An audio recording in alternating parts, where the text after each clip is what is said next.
ঈদে মিলাদুন নবী।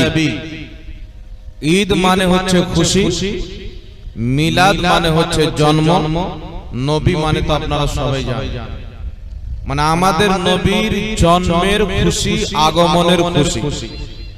কথা বুঝতে পেরেছেন? নবী পাক সাল্লাল্লাহু আলাইহি ওয়াসাল্লাম যেই দিন জন্মগ্রহণ করেছেন সেই দিনকে আমরা বলি ঈদে মিলাদুন নবী, নবী পাকের আগমনের খুশি। যদি কোনো ব্যক্তি নবী পাক সাল্লাল্লাহু আলাইহি সাল্লামের আগমনে খুশি হয়, কোন দোষের কিছু আছে বাবা? দোষের কিছু আছে? রাসূল করিম সাল্লাল্লাহু আলাইহি সাল্লাম 12 রবিউল আউয়ালে জন্মগ্রহণ করেছেন, দোষের কিছু আছে? তবে সর্বপ্রথম একটা কথা আমি বলা জরুরি মনে করি যে আমাদের নবী সাল্লাল্লাহু আলাইহি ওয়াসাল্লাম কি 12 রবিউল আউয়ালে জন্মগ্রহণ করেছেন না অন্য তারিখ? কারণ এখন কিছু লোক বেরিয়েছে, তারা মানুষকে পথভ্রষ্ট করার জন্য মানুষকে বুঝাতে চায় যে নবী পাকের জন্ম 9 রবিউল আউয়াল না 12 রবিউল আউয়াল, এটাই তো কনফার্ম নাই, তো নবী দিবস পালন করব কোন দিনে? তো একটি কথা মনে রাখবেন, আমি চ্যালেঞ্জ করতেছি পৃথিবীর যে কোনো আলিম হোক, সে যেন নিজের জামাতের বড় আলিম হয়, কোন ছোটখাটি কুত্তা বিল্লি যেন না। নবী পাক সাল্লাল্লাহু আলাইহি ওয়াসাল্লাম 12 রবিউল আউয়ালে জন্মগ্রহণ করেছেন, এটাকে যদি কোনো দেওবন্দি, কোন নাম রাখা আহলে হাদিস ভুল প্রমাণ করতে পারে, আমি আমার সমস্ত জিন্দেগি তার নামে লিখে দিয়ে দেব। 12 রবিউল আউয়ালে নবী জন্মগ্রহণ করেছেন। যদি কোনো মায়ের লাইভ থাকে, রেকর্ডিং হচ্ছে, আপনারা প্রচার করেন, আপনারা ফোন করে বলেন আমাদের নবী 12 রবিউল আউয়ালে জন্মগ্রহণ করেছেন, এটাই হচ্ছে সহিহ মত। মুহাদ্দিসিনের কিতাবে রয়েছেন, হাদিস শরীফের মধ্যে রয়েছেন, আহলে হাদিসদের ইমামরাও লিখেছেন, দেওবন্দীদের আকাবিররাও লিখেছেন, নবীর জন্মের তারিখ 12 রবিউল আউয়াল। জোরে বলেন সুবহানাল্লাহ। বর্তমানে যারা বলে 9 রবিউল আউয়াল, 9 রবিউল আউয়াল রয়েছে, নবী জন্মগ্রহণ করেছেন 9 রবিউল আউয়ালে, কিতাবে আছেন। 12 রবিউল আউয়ালে জন্মগ্রহণ করেছেন, কিতাবে আছেন। কেউ আবার অন্য মাসের কথাও বলেছেন, এটাও কিতাবে আছে। তবে মুহাদ্দিসিনে কেরাম বলেছেন নবী 12 রবিউল আউয়ালে জন্মগ্রহণ করেছেন, এটাই হলো সহিহ মত, এটাই হলো বিশুদ্ধ মত। বলেন সুবহানাল্লাহ।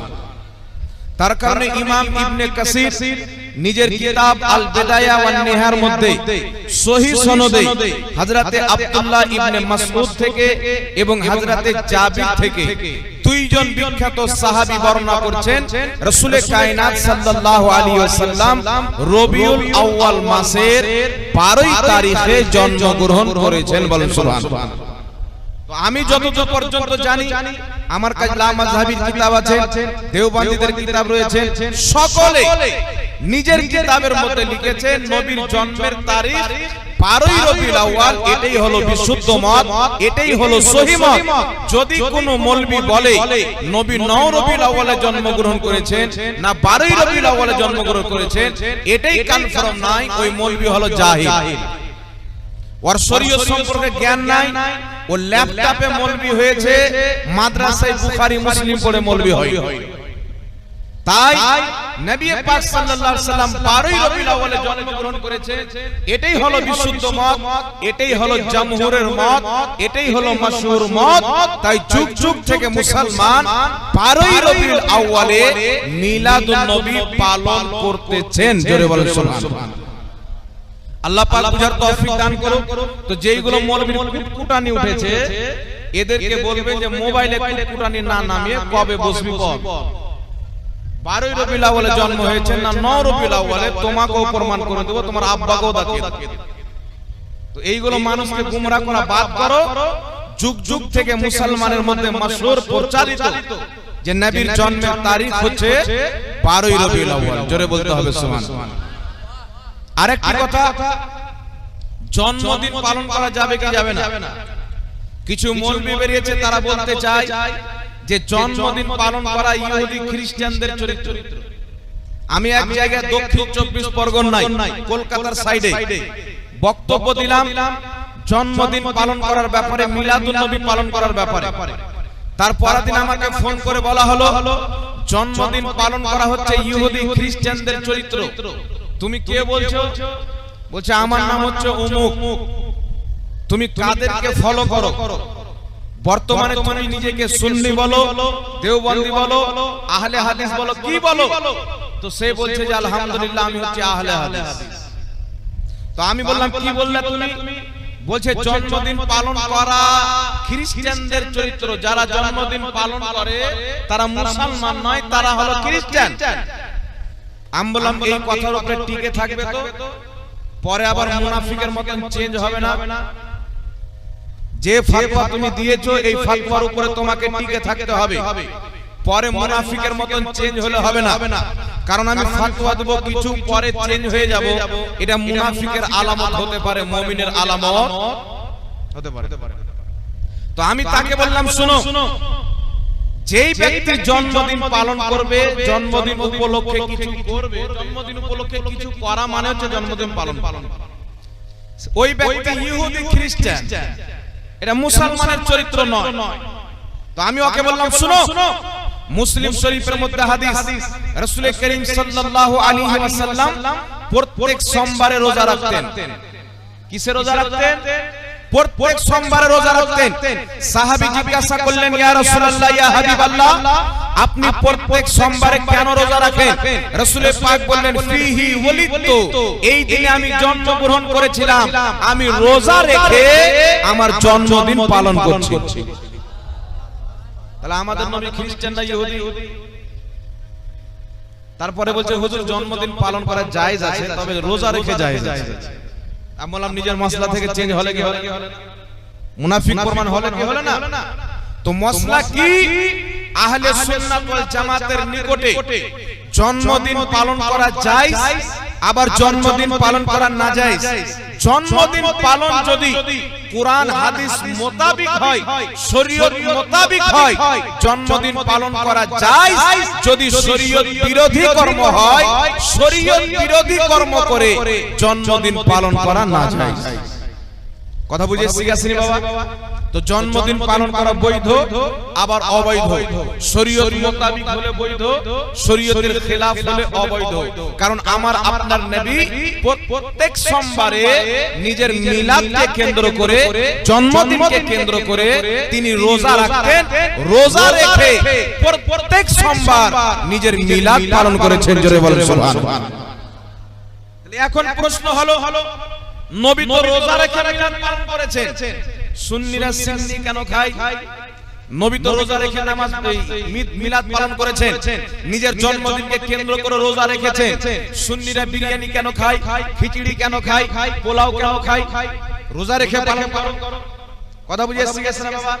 তবে একটা কথা মনে রাখবেন, এইগুলো প্রশ্ন এই জন্য করা হয়, তাদের সম্পর্ক হচ্ছে জাহিল মৌলবীর সাথে, শিক্ষিত মৌলবীর সাথে নয়। যদি কোনো শিক্ষিত মৌলবীর সাথে সম্পর্ক থাকে, তাহলে ওই ব্যক্তির মাসআলা জানা থাকবে। মাসআলা হচ্ছে আমার আপনার নবী সাল্লাল্লাহু আলাইহি ওয়াসাল্লাম রোজা রেখে প্রত্যেক সোমবার নিজের মিলাদ পালন করে এটা বুঝিয়ে দিয়েছেন যে আমি নবী মুস্তাফার মিলাদ পালন করা শুধু প্রত্যেক বছর নয়, প্রত্যেক সপ্তাহেও যায়, প্রত্যেক দিনও যায়। জোরে বলেন সুবহানাল্লাহ। তবে খাস করে 12ই রবিউল আউয়াল, কারণ সেই দিনই নবী জন্মগ্রহণ করেছিলেন, আমরা নবী মুস্তাফার মিলাদ পালন করি। এখন কথা হচ্ছে নবী রোজা রাখলেন, রোজা রেখে পালন করেন, নবীর বিপরীত কাজ হলো তো নবীর খেলাফ হয়ে গেল। তাহলে রাসূলুল্লাহর আমলের খেলাফ যদি হয় ওটা রদ করতে হবে। কারণ বুখারীতে হাদিস মা আয়েশা বলছেন, রাসূল পাক বলেছেন যেই আমল আমার থেকে প্রমাণিত নয় ওই আমলটা রদ করতে হবে। তবে ইমাম ইবনে হাজার আসকালানী বুখারী শরীফের শারহ ফাতহুল বারীর মধ্যে লিখেছেন এই হাদিসের অর্থ নবী আমলকে বুঝায়নি, আকীদাকে বুঝিয়েছেন। আকীদা যদি নবী এবং সাহাবার খেলাফ হয়, ওই আকীদা হলো বিদআত। নতুন আকীদার নাম বিদআত, নতুন আমলের নাম বিদআত নয়। কথা বুঝে শিখেছি বাবা?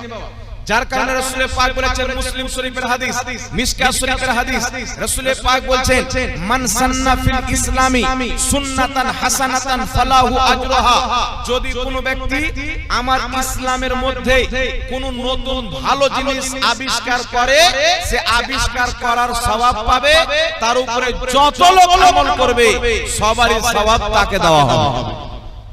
ফিল ইসলাম, ইসলামের মধ্যে।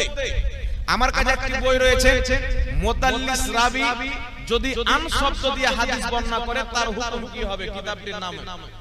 সেই বইয়ের মধ্যে কিছু লা মাযহাবী মৌলভী লিখতেছে যে মান সান্না ফিল ইসলামে সুন্নাতান হাসানাতান ফালাহু আজরুহা, এর অর্থ হচ্ছে যেমন রেলগাড়ি, ট্রাক্টর, ভিডিও, মোবাইল, ল্যাপটপ, এইগুলো জিনিস নতুন আবিষ্কার, এইগুলো জায়েজ আছে, কিন্তু দ্বীনের মধ্যে নতুন আবিষ্কার চলবে না। কিন্তু নবী পাক কি বলেছেন, ফিল ইসলাম, ইসলামের মধ্যে। কথা বুঝেছেন বাবা? ফিল ইসলাম, মান সান্না ফিল ইসলামে সুন্নাতান, আর সুন্নাত শব্দ এসেছে ইসলামের মধ্যে কোন ভালো রেওয়াজ, কোন ভালো রীতি যদি নতুন আবিষ্কার করে, যেমন নবী মুস্তাফার জামানায়, সাহাবার জামানায় কোন মাদ্রাসার রেওয়াজ ছিল না, এখন মাদ্রাসা হয়েছে। নবী মুস্তাফার জামানায় কুরআন কাগজে ছিল না, এখন কাগজে কুরআন হয়েছে। নবী এবং সাহাবার জামানাতে বুখারী ছিল না, মুসলিম ছিল না, তিরমিজি ছিল না, এই সমস্ত জিনিস নতুন আবিষ্কার হয়েছে। তো এইগুলো জিনিস কি রদ করতে হবে না ভালো? এই জিনিসগুলো খারাপ না ভালো? তাই ইসলামের মধ্যে অনেক নতুন জিনিস আছে যেগুলো পরে অবতীর্ণ হয়েছে। তবে একটা কথা জানতে হবে ব্রাদার ইসলাম, বিদআত বিদআত বিদআত বলে যারা গলা ফাড়ে আজ পর্যন্ত জানে না যে বিদআত কাকে বলার, কত প্রকার বিদআত, কত প্রকার এটা জানে না।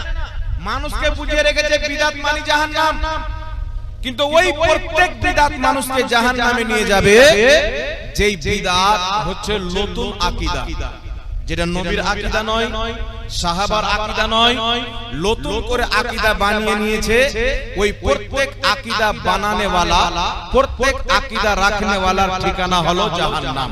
তাহলে আপনারা বলেন তো, যদি নতুন আকীদা বানায় ঠিকানা জাহান্নাম, আর যদি নবীর আকীদার খেলাফ আকীদা করে ঠিকানা কোথায় হবে? যদি নতুন আকীদা বানায় ঠিকানা জাহান্নাম হবে। বাস একটু কমিয়ে রাখ। যদি নতুন আকীদা তৈরি করে তার ঠিকানা হবে জাহান্নাম। তাহলে যারা নবীর হাদিসের খেলাফ আকীদা তৈরি করেছে, মানে যেই আকীদা নবীর ছিল বর্তমানে ওই আকীদাকে যদি কেউ হারাম বলে, ও জাহান্নামে হবে কি হবে না? ও মুসলমান থাকবে। যদি কোন আকীদা সাহাবার থাকে, সেই আকীদাকে যদি কোন মৌলবি হারাম বলে, ওর ঈমান থাকবে। কারণ নবী এবং সাহাবার চাইতে বেশি কেউ দিন বুঝতে পারে। এবার আমার দিকে লক্ষ্য করবেন, সাহাবার খেলাফ আকীদা, নবী পাকের খেলাফ আকীদা, আকীদা কারা তৈরি করেছেন? আমি আপনাদের সম্মুখে মাত্র কয়েকটি উদাহরণ দেব দলিল সহ, মনোযোগ দিয়ে শুনে অন্তরের খাতাতে লিখবে। তো সর্বপ্রথম আলোচনা করব, বলেছিলাম যে মিলাদুন নবী, নবী রোজা রেখে মিলাদ পালন করেছেন। আপনারা খাওয়া দাওয়ার ব্যবস্থা কেন করেন? বিরিয়ানির ব্যবস্থা কেন করেন? খিচুড়ির ব্যবস্থা কেন করেন? পোলাওয়ের ব্যবস্থা কেন করেন? আরে নবী মুস্তাফা রোজা রেখেছেন, আপনিও রোজা রেখে পালন করেন, তবে বৈধ হবে। বলে কি বলে না বাবা? তবে আলহামদুলিল্লাহ আমরা আহলে সুন্নাত ওয়াল জামাত, আমাদের সবচাইতে বড় সংগঠন হচ্ছে দাওয়াতে ইসলামী। দাওয়াতে ইসলামীর অনেক মাদ্রাসা রয়েছে, তাদের মাদ্রাসায় প্রত্যেক সোমবার ছেলেদেরকে রোজা রাখানো হয়। তো আমাদের আহলে সুন্নাত ওয়াল জামাতের মাদ্রাসায় প্রত্যেক সোমবার দাওয়াতে ইসলামীর মাদ্রাসাতে বাচ্চাদেরকে রোজা রাখানো হয়, শিক্ষকরাও রোজা রাখে। নবী রোজা রেখে মিলাদ পালন করেছেন, তাই আমাদের অনেক মাদ্রাসায় রোজা রেখে মিলাদ পালন করি। বলেন সুবহানাল্লাহ। থাকলো খাওয়া দাওয়ার ব্যবস্থা করা, দলিল নিয়ে যাবেন। এখানে রেকর্ডিং হইতেছে, আমি যেই কিতাবের নাম বলবো সেই কিতাবের মধ্যে যদি দলিল না পান, হাদিস না পান, যেই রেফারেন্স দেব সেটা যদি না পান, একটাকে কেউ যদি ভুল প্রমাণ করে তাকে 1 লক্ষ টাকা পুরস্কার দেব। যেটা চোরের সাজা হবে সেটা আমার সাজা হবে। কারণ কালকে কেউ বললো যে মৌলভী জাহাঙ্গীর এসেছিল, ভুলভাল এমনি বলে চলে গেল। তো ভুলভাল যদি বলতে 1 লক্ষ টাকা পুরস্কার লাও না, হিম্মত থাকে তো অ্যাকসেপ্ট করো। এই জন্য আমি বলে দিচ্ছি, আমি যেইগুলো কিতাবে রেফারেন্স দিচ্ছি সেই কিতাবের মধ্যে আপনি হাদিস পাবেন। আমার আপনার নবী রোজা রেখে নিজের মিলাদ প্রত্যেক সপ্তাহ পালন করেছে, মুসলিম শরীফের হাদিস।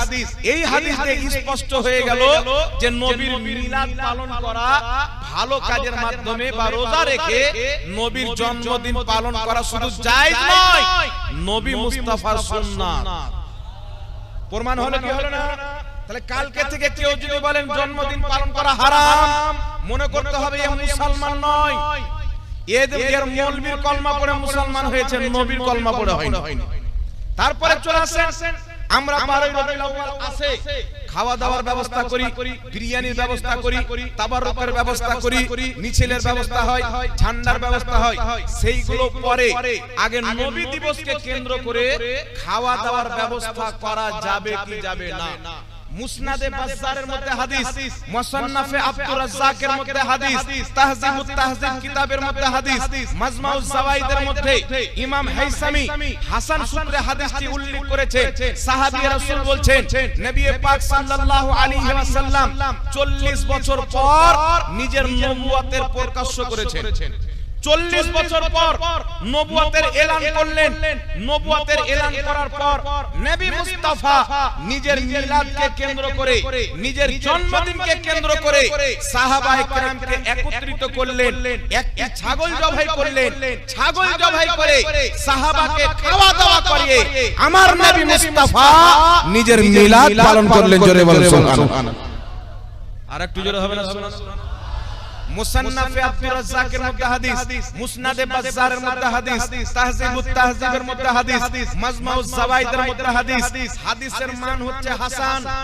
আর হাসান হাদিসকে কেউ যদি অস্বীকার করে, আহলে হাদিসদের বাংলাদেশের মৌলভী মাওলানা জাকারিয়া বলেছে হাসান হাদিসকে অস্বীকার করা হচ্ছে কুফরি। কেউ যদি হাসান হাদিসকে অস্বীকার করে, আহলে হাদিসদের ফতোয়া অনুযায়ী ওই ব্যক্তি কাফির হয়ে যাবে। তো আমার নবী 40 বছর বয়সের পর নবুয়তের এলান করলেন। এখানে একটা গুরুত্বপূর্ণ মাসআলা জানতে হবে, আমাদের নবী 40 বছর পর নবী হননি। আদমের সৃষ্টির পূর্বে আমার নবীকে আল্লাহ নবী বানিয়ে দিয়েছে। যদি কোনো ব্যক্তি, এমন কিছু আমাদের সমাজের মধ্যে লোক রয়েছে বাবা, আমার এলাকা আহলে সুন্নাত ওয়াল জামাত, বাজুওয়ালার হাওয়া বাতাস লেগে কিছু যুবক ছেলে ঈমান বিক্রি করে দিয়েছে। আর ইয়ারা মনে করছে আমাদেরকে জান্নাতে নিয়ে যাবে ডক্টর জাকির নায়েক, ওর বাবার জান্নাত। আরে জান্নাত কে নিয়ে যাবে? জান্নাত আল্লাহর নবী নিয়ে যাবে, আল্লাহর ওলিরা নিয়ে যাবে। মানুষকে শিক্ষা দিয়েছেন যে যেই জায়গাতে প্রত্যেক নবী চুপচাপ থাকবেন, কথা বলতে পারবে না, সেই জায়গাতে কোনো ওলি কোনো পীর কি করে কথা বলতে পারে? তো নবীগণ চুপচাপ থাকবে কতক্ষণ পর্যন্ত? কখন নবীগণকে অনুমতি দেওয়া হবে সাফাত করার? এ ঘোড়া মৌলবি ওটাও জানে না। বাংলাদেশে একটা মৌলবি আছে খ্যাপার বেটা খ্যাপা, আপনারা বুঝলেন? এই মৌলবি বক্তব্য দিচ্ছে যে জায়গায় প্রত্যেক নবী চুপচাপ থাকবে, কথা বলতে পারবে না, সেই জায়গায় তোমার পীর কি করে কথা বলতে পারে, কোন ওলি কি করে কথা বলতে পারে? এটা বাস্তব, সবাই চুপ থাকবে। ইব্রাহিম নবী বলবেন ইযহাবু ইলা গায়রি, অন্য কাছে চলে যাও। মুসা নবী বলবেন ইযহাবু ইলা গায়রি, অন্য কারো কাছে চলে যাও। আমরা আপনার নবীর কাছে যাব। নবী মুস্তাফা সাজদা করে আল্লাহকে রাজি করবেন। আমার নবীকে আল্লাহ সর্বপ্রথম শাফাত করার অনুমতি দিবেন। নবী পাকের পর প্রত্যেক নবী শাফাত করবেন, সাহাবা শাফাত করবেন, আল্লাহর ওলিরাও শাফাত করবেন। যারা হক্কানি পীর, ওই পীরও শাফাত করবে। বলেন সুবহানাল্লাহ। হক্কানি পীর বাংলাদেশের দেওয়ানবাগের মতন জাহিল কাফির পীর নয়। এটা এত বড় পেটওয়ালা বাংলাদেশের পীর ছিল দেওয়ানবাগী, নাম দেখে হবে না আপনারা। এ জাহান্নামের নবীর মতন পীর নয়, খাজা মঈনুদ্দিন চিশতির মতন পীর শাফাত। আর আল্লাহর ওলি শাফাত করবে যেই লামাযহাবী আহলে হাদিস মৌলবি বলে কোন ওলি কিয়ামতে কাজে আসবে না। আমি সহিহ হাদিস থেকে প্রমাণ করব। যদি মুর্শিদাবাদ শুধু নয়, সারা বাংলার মাটিতে, সারা বাংলাদেশের মাটিতে যদি কোন লামাযহাবী মৌলবি যারা বলে যে আল্লাহর ওলি কিয়ামতে শাফাত করবে না, সহিহ হাদিসের আলোতে আমি প্রমাণ করব আল্লাহর ওলিরা শাফাত করবে। যদি কোন লামাযহাবী মৌলবি মায়ের দুধ পান করে থাকে, এই বিষয়ে আমার সাথে বসে একবার হিম্মত করো। কত মায়ের দুধ পান করেছো কলসা দিয়ে বেরিয়ে যাবে, কারণ আল্লাহ ওয়ালারা শাফাত করবে, এটা নবীর শরীয়ত। আর আল্লাহ ওয়ালারা কিছু করতে পারবে না, এটা ইহুদি খ্রিস্টানদের শরীয়ত। তো তোমরা খ্রিস্টানদের শরীয়ত নাও, আমরা নবী মুস্তাফার শরীয়ত দেব, বলো সুবহানাল্লাহ। মুজামুল কবির লিতাবরানির মধ্যে, হাকিম আল মুস্তাদরাকের মধ্যে, বুখারীর মধ্যে হাদিস রয়েছে, আল্লাহর নেক বান্দারা, আল্লাহর ওলিরা কিয়ামতের ময়দানে শাফাত করবে, জোরে বলো সুবহানাল্লাহ। কিন্তু এদের চরিত্র হলো একদিক বয়ান করা, একদিককে বাদ দিয়ে দেওয়া। এটা এদের চরিত্র, একদিক বয়ান করবে, একদিককে বাদ দিয়ে দিবে। যেমন আপনাদের সম্মুখে একটি উদাহরণ দিয়ে দিচ্ছি, লক্ষ্য করে শুনবেন। নবী পাক সাল্লাল্লাহু আলাইহি সাল্লামের শরীয়তে আমরা তাবিজ ব্যবহার করি কি করি না বাবা? জোরে বলতে হবে। কিছু তাবিজ রয়েছে তামিমা যাকে বলা হয়, নবী পাক বলেছেন তামিমা ব্যবহার করা শিরক। কোন তামিমা? যেইগুলো তাবিজে শিরকিয়া শব্দ থাকে, কুফরিয়া শব্দ থাকে, জাদু টোনা থাকে, সেইগুলো ব্যবহার করা আমার নবী শিরক বলেছেন। আর যদি কুরআন হাদিসের দোয়া দিয়ে লেখা হয়, সেইগুলো ব্যবহার করা শরীয়তে জায়েজ রয়েছে, সাহাবা করেছে। কিন্তু আজ পর্যন্ত ওয়াহাবি একদিক নিচ্ছে আর একদিক ছেড়ে দিচ্ছে। এটা মুসলমানের চরিত্র নয়, এটাই হচ্ছে পাক্কা মুনাফিক। উঠান তিরমিজি শরীফ, তিরমিজি শরীফের মধ্যে হাদিসটি উল্লেখ করে ইমাম তিরমিজি বলছেন হাদা হাদিসুন হাসানুন, হাদিসের সনদ হচ্ছে হাসান। উঠান আবু দাউদ শরীফ, আহলে হাদিসের এক আল হাদিসের মধ্যে হাদিসটিকে হাসান বলা হয়েছে। আব্দুল্লাহ ইবনে আমর রাদিয়াল্লাহু তাআলা আনহু নিজের সন্তানের গলায় নবীর শিক্ষা দেওয়া দোয়া কাগজে লিখে তাবিজ হিসাবে গলাতে ঝুলিয়েছেন, বলেন সুবহানাল্লাহ। সাহাবা তাবিজ ঝুলাচ্ছে, আর আহলে হাদিস নাম দিয়ে গাঁজাখোর মৌলবি বলছে তাবিজ ঝুলানো শিরক। বাংলাদেশে একটা খ্যাপা মৌলবি বেরিয়েছে, এ বলছে জুব্বা যত বড় থাকুক, কুব্বা যত বড় থাকুক, আর আপনার পাঞ্জাবি যত বড় থাকুক, কুরআন দিয়ে যদি তাবিজ রাখে, হাদিস দিয়ে যদি তাবিজ রাখে, হুজুর মুশরিক, হুজুর শিরক করলো, বলে নাউজুবিল্লাহ। আর আমি বলছি শুনেন, কেউ যদি কুরআন হাদিসের দোয়া, বর্ণিত দোয়া দিয়ে তাবিজ রাখে, গলাতে ঝুলায়, সেই তাবিজকে যদি কোনো মৌলবি শিরক বলে, সেই তাবিজ পড়নেওয়ালাকে যদি মুশরিক বলে, ওই মৌলবি কাফির, ওই মৌলবির বউ তালাক, আর যত সন্তান হবে সব হারামজাদা। আর চ্যালেঞ্জের সাথে বলছে মাজাক নয়, কারণ যেই কাজ সাহাবা করেছেন কিয়ামত পর্যন্ত কোন মায়ের লাল জন্ম নেয়নি, ওই কাজকে অবৈধ প্রমাণ করবে। কথা বলতে হবে। তাই আমার নবী বলেছেন মান আলাইহি ওয়া সাহাবী, 73 ফিরকার মধ্যে একটা জান্নাতি হবে যে আমার সাহাবীর তরিকাতে চলবে, জোরে বলেন সুবহানাল্লাহ। তাহলে সাহাবীর তরিকা কি? কুরআন হাদিসে বর্ণিত দোয়া দিয়ে তাবিজ লিখে গলাতে ঝুলানো। তো যারা সাহাবার তরিকাকে সহি মানে তারা জান্নাতি হবে, না সাহাবার তরিকাকে শিরক মানে তারা জান্নাতি হবে? কুত্তা জান্নাতে যাবে, তাদের জন্য জান্নাত হারাম। এক জায়গায় বলেছিলাম যে হুজুর কুত্তা কি করে জান্নাতে যাবে? আমি বললাম কিতমির নামক কুত্তা জান্নাতে যাবে। এটা আছে কিতমির নামক কুত্তা জান্নাতে যাবে, তার জন্য বলছি। এবার চলে আসেন বিরাদর ইসলাম, একদিক নিয়ে একদিক বাদ দিলে ঈমান থাকবে? কথা বলতে হবে। তো এদের চরিত্র হলো একদিক নেওয়া, একদিক বাদ দেওয়া। নবী শিরকিয়া শব্দের তাবিজ তামিমাকে শিরক বলেছেন, যারা যে তাবিজ সাহাবা করেছেন ওটাকে ওরা শিরক বলে। কিন্তু আফসোসের কথা হলো লামাযহাবীদের গুরু ইবনে তাহমিয়া নিজের কিতাব মাজমুয়া ফাতাওয়ার মধ্যে লিখেছে যে তাবিজ ব্যবহার করা যায়। তাহলে এদের আব্বা মুশরিক হলো কি হলো না? কথা বলে। তো এদের মাসলা অনুযায়ী এরা নিজেই মুশরিক। ইমাম ইবনে হাজার আসকালানী রাহমাতুল্লাহ আলাইহি বুখারী শরীফের শারা ফাতহুল বারির মধ্যে লিখেছেন তাবিজ ব্যবহার করা যায়। ইমাম মুল্লা আলী কারি রাহমাতুল্লাহ আলাইহি মিশকাতের শারা মিরকাতের মধ্যে লিখেছেন তাবিজ ব্যবহার করা যায়। বিশ্ববিখ্যাত ফকিহ ইমামুল ফুকাহা ইমাম ইবনে আবিদিন শামী রাহমাতুল্লাহ আলাইহি ফতোয়া শামীর মধ্যে লিখেছেন কুরআন হাদিসে বর্ণিত দোয়া দিয়ে তাবিজ ব্যবহার করা যায়। এই তাবিজের মাধ্যমে আল্লাহ অসুস্থ ব্যক্তিকে শিফা দান করে, জোরে বলেন সুবহানাল্লাহ। এটাই হচ্ছে সালাফদের মানহাজ, এটাই হচ্ছে সাহাবাদের আকীদা। আর আজকের নাম সালাফি, কিন্তু সালাফদের মানহাজকে মানে না। নাম দিচ্ছে আহলে সুন্নাত ওয়াল জামাত, কিন্তু সাহাবার তরিকাকে মানে না। তাই নাম আহলে হাদিস দিয়ে কেউ আহলে হাদিস হতে পারে না, নাম সালাফি দিয়ে কেউ সালাফি হতে পারে না। যারা প্রকৃতভাবে নবীর হাদিসকে মানে, সাহাবার তরিকাকে মানে, সালাফদের তরিকাকে মানে, তারাই হলো আহলে সুন্নাত ওয়াল জামাত। আর এই জমিনের উপরে যদি কেউ সাহাবার তরিকাকে মানে, তারাই হলো সুন্নি মুসলমান। জোরে বলে সুবহানাল্লাহ। আর সাহাবার তরিকাকে শিরক বলবো আমি মুসলমান, গলা ফেড়ে যদি মুসলমান দুনিয়া যদি তোমার পক্ষে হয়ে যায়, ঠিকানা জাহান্নাম হবে। নবীর পক্ষে যারা থাকবে, সাহাবার পক্ষে থাকবে, তারাই হবে জান্নাতি। একটু জোরে বলতে হবে সুবহানাল্লাহ। তাহলে সাহাবায়ে কেরাম তাবিজ করেছেন, আমরা করব কি করব না?